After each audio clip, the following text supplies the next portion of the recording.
Hello, today we will be discussing the 2017 Equifax breach. The entities affected by the cyber breach have not disclosed all the details of the incident publicly, and will likely not do so in the future. However, sufficient information is available online and within the cybersecurity community to infer the probable events during the breach. While efforts have been made to ensure the accuracy of the information provided, the presenter assumes no responsibility for its accuracy or the consequences of its use. This case study is adapted from the 2017 Equifax breach, utilizing information from public sources and modified for educational purposes. For further details, please refer to the additional resources provided in this presentation. README information. Alright. So, describe the key events and the impact of the 2017 Equifax breach. Explain common vulnerabilities and exposures, also known as CVE, and the significance within the cybersecurity world. Identify websites that provided vulnerability information and explain how to use them for efficient patch management. On September 7th, 2017, news broke that the Equifax breach may have impacted as many as 143 million U.S. consumers. The leaked information included social security numbers, names, dates of birth, and addresses, essentially the personal data of 1 out of every 2 Americans. For a detailed report, you can further refer to the news coverage available on YouTube and other reliable sources. Equifax is one of the 3 largest consumer credit reporting agencies in the United States. The breach was originally discovered on July 29, 2017, but Equifax made it public only on September 7, 2017. Equifax did not explain why there was a delay in the reporting the breach, which raised concerns about their transparency. Further controversy arose when it was revealed that 3 Equifax executives sold $1.8 million worth of their personal company shares just days after the breach was discovered. In response to the breach, Equifax launched a website intended to help individuals determine if they were affected. However, this website often provided random results rather than accurate information, undermining its credibility. The website had several security issues, including not being properly registered under Equifax, having a flawed TLS implementation, and being based on free blogging software unsuitable for secure applications. Initially, users were required to waive their right to sue Equifax if they used the site, although this policy was later revised after public backlash. So the breach occurred due to a relatively easy hack that exploited a vulnerability in Apache struts, known as CVE-2017-5638. This vulnerability has a CVSS score of 10, indicating its severity, and discovered on March 6, 2017, 2 months before the breach actually occurred. Hackers compromised Equifax systems between mid-May and mid-July, and the breach was discovered shortly thereafter.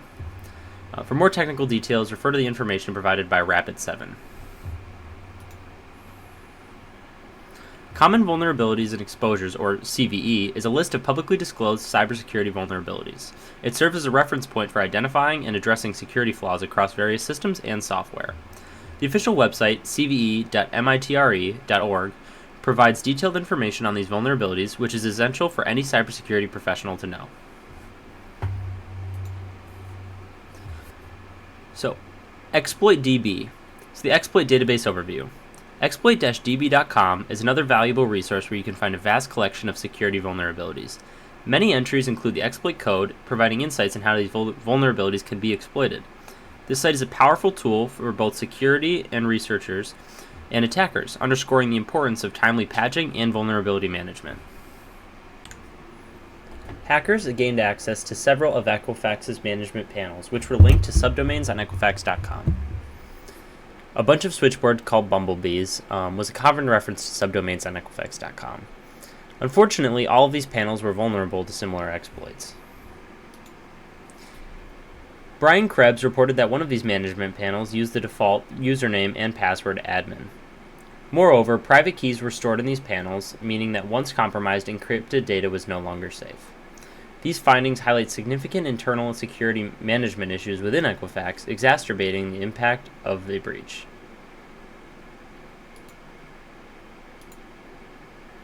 Following the breach, Equifax's Chief Security Officer, their CSO, and Chief Information Officer, CIO, resigned, signaling internal accountability. Legal and public backlash included a class action lawsuits that were filed against Equifax, with widespread criticism of how the breach and its aftermath were handled. The Equifax breach is often cited as a case where more proactive security measures could have prevented the incident. On September 18th of 2017, it was revealed that Equifax had suffered another hack almost 5 months earlier than the one initially disclosed. This separate incident further raised concerns about Equifax's transparency and overall their security practices. So, some key causes of data breaches. Most data breaches are caused by a combination of missing patches, system misconfigurations, and improper security practices. Preventative measures.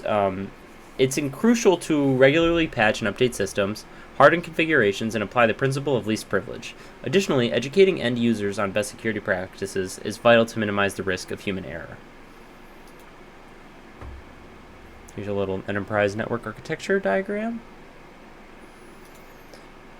Typical steps in cyber attacks. Zero-day vulnerability. A zero-day vulnerability refers to a flaw that is unknown to those who should be interested in its mitigation. The message is clear: organizations must patch their systems promptly or risk hackers doing it for them, basically. So several websites provide critical alerts and detailed information on vulnerabilities. CVE, cve.mitre.org, offers comprehensive data on known vulnerabilities. ExploitDB.com provides a vast repository of security vulnerabilities, often including exploit code. And then USCERT, uscert.gov, issues cybersecurity alerts and guidelines, which are essential for staying updated on emerging threats. Patch management. Patch management in systems involves acquiring, testing, and installing patches to an administered computer system. It's a critical aspect of security management that helps protect against known vulnerabilities. Patch management can be done automatically or manually, but it's essential to ensure that all systems are up to date to prevent security breaches. So, what were the primary vulnerabilities that led to the 2017 Equifax breach, and how could they have been mitigated? How effective was Equifax's response to the breach, particularly in terms of public communication and the security of the website created for the users? And considering the scale and impact of this breach, what lessons can be learned about regarding the management of sensitive data, and also the importance of proactive security measures? And here's some of our references. Thank you for listening today. Bye-bye.